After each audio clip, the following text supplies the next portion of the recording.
사우디가 한국과의 약속을 깨버렸습니다. 대한민국에 천무를 도입하면서 내건 비밀유지 계약을 스스로 포기한 것인데요. K239의 인도가 끝난 지난 4월 사우디 국방부는 남부 포병부대 격려 영상에서 실전 배치된 천무 이문을 공개했습니다. 그러나 사우디가 요구했던 엠바고를 본인 스스로 깨버린 데는 어쩔 수 없는 사정이 있었습니다. 그래서 준비했습니다. 오늘은 사우디가 천무를 공개한 이유부터 이로 인해 중동에서 쏟아지는 방산노브콜에 대해 자세히 알아보겠습니다. 과거부터 사우디아라비아군은 자신들이 운용 중인 장비 편제를 극비에 붙이며 외부 노출을 극도로 꺼려왔는데요. K239의 인도가 끝난 지난 4월 갑자기 사우디 국방부는 남부 포병부대 격려 영상에서 실전 배치된 천무 이문을 공개하고 말았습니다. 정말 이례적이라 할 수 있는데요. 사우디가 이런 식으로 천무를 노출했다는 건 실전 배치 완료, 위력을 과시하기 위함이었을 것으로 분석됩니다. 쉽게 말해 이제 자신들이 원거리 정밀 타격 능력을 갖추었으니 까불지 말라고 선언한 셈이죠. 그리고 그 첫 번째 대상은 사우디의 오랜 적 예멘의 후티 반군입니다. 후티 반군은 레바논 헤즈볼라, 팔레스타인 하마스와 더불어 이란의 지원을 받는 대표적인 무장단체인데요. 그 기원은 시아파의 종교적 정체성을 지키기 위한 자이드파 운동에서 비롯되었지만 현재는 이란을 대리하여 사우디아라비아와 직접적인 무력 충돌을 일으키고 있습니다. 예멘 내전이 오늘날 중동을 둘러 나누는 가장 큰 앙숙인 이란과 사우디아라비아의 대리전이자 국제전이라 평가받는 것도 사실이지만 최근 있었던 사우디의 후티 반군 포격 역시 이러한 배경을 빼놓고 볼 수는 없습니다. 그리고 드디어 지난 11월 12일 사우디는 예멘 북부의 사다 지역을 포격했습니다.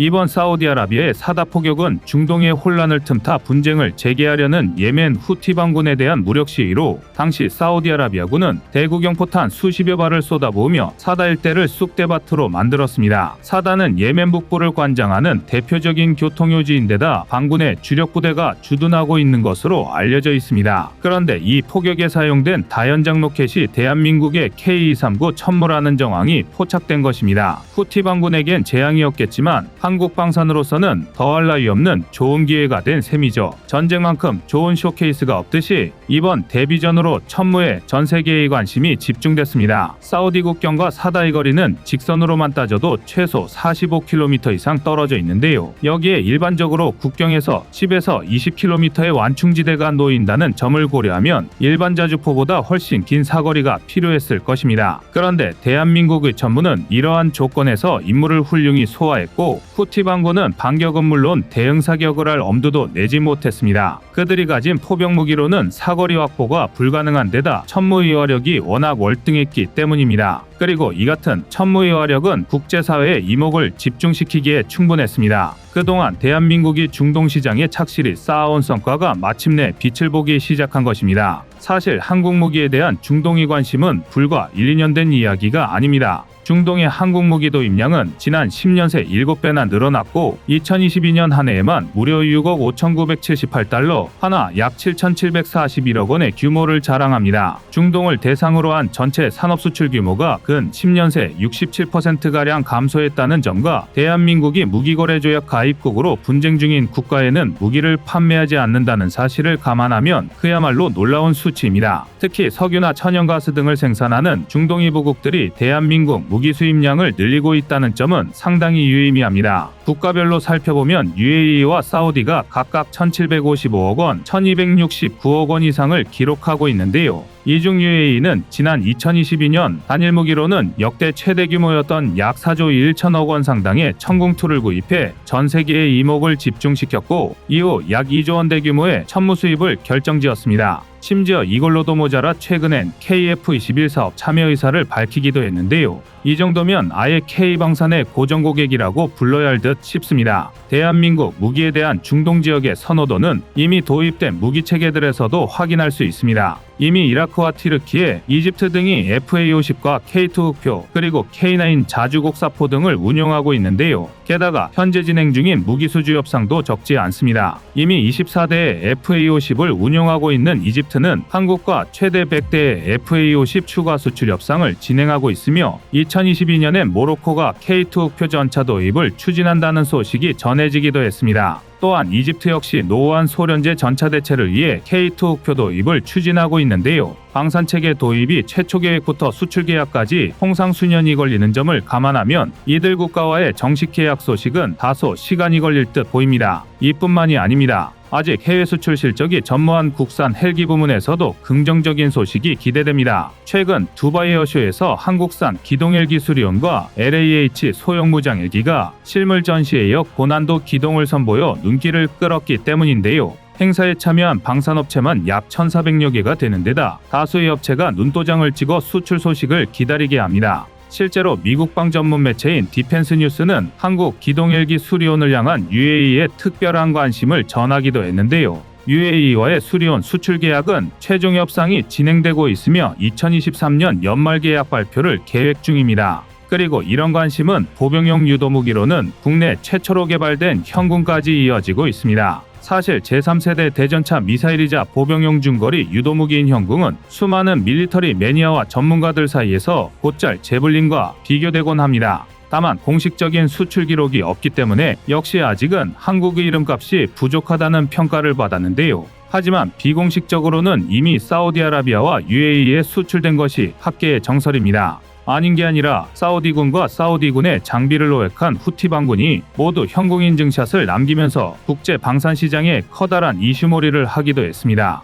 국내의 노후 대전차 무기를 대체하려는 목적으로 개발된 현궁은 미국 제블린과 마찬가지로 이른바 발사 후 망각이 가능한 무기체계입니다. 즉 미사일 발사 직후 사수가 현장을 이탈할 수 있다는 것인데요. 이는 수동 시선 유도와 반자동 시선 유도 방식을 채택했던 이전 세대들과 확연히 구분되는 성능으로 사수의 생존율을 기하급수적으로 높일 수 있는 방식입니다. 게다가 중량이 가벼워 보병이 운용하기에 적합하고 사용성이나 성능 면에서 제블린을 압도한다는 평가입니다. 현궁의 전투 중량이 20kg 남짓인 반면 제블린은 발사대와 미사일만 22.3kg, 여기에 분리형 CLU 조준기까지 더하면 28.7kg에 육박합니다. 더군다나 현궁은 표준 조준에 필요한 적외선 CCD 사용의 냉각 과정이 필요한 제블린과 달리 조준 및 발사가 거의 즉각적으로 이루어집니다. 그것도 주여간 가리지 않고 언제나 즉각 사격이 가능한데요. 비냉각식 적외선 CCD와 가시광선 카메라를 모두 탑재한 덕분입니다.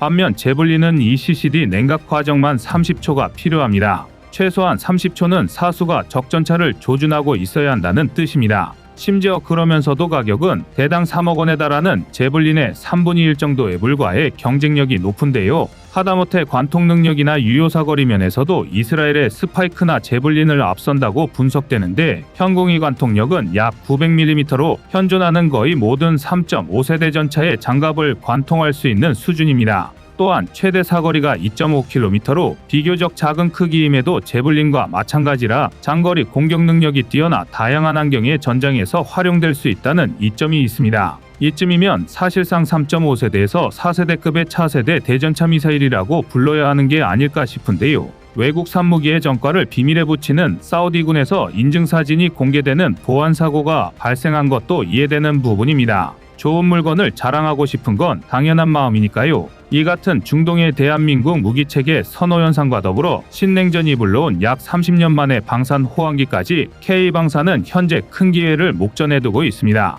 이에 한국도 막대한 중동 시장을 공략하기 위해 노력하고 있는데요. K2 흑표 사막형이 이를 방증하고 있습니다. 사막 기후의 특성을 고려 개량된 K2 흑표는 덥고 건조한 사막에서 운용될 수 있도록 배기구 성능을 높였고 캐터필러 위에 고무덮개를 씌워 모래먼지를 막도록 하였습니다. 또한 조종석에는 강력한 에어컨을 탑재하기도 했는데요. 운용 환경을 고려한 개량만큼이나 중립기조를 유지하는 한국의 외교적 정책도 중동 국가들의 선택을 쉽게 하고 있습니다. 대한민국은 미국과 러시아 어느 쪽에도 속하지 않은 중립기조이면서도 나토 표준을 따르는 무기체계를 생산하고 있습니다. 즉 기존 무기체계와의 호환성도 한국 무기 선호도를 높이고 있는 것입니다. 추가적으로 중동과 미국의 껄끄러운 관계와 러시아 무기의 엑소더스 현상도 K방산 수요를 증가시키는 부분입니다. 중동은 이란으로 대표되는 노골적인 반미 기조의 국가들과 사우디, 요르단, 이집트 등의 친미 국가로 양분되어 있습니다.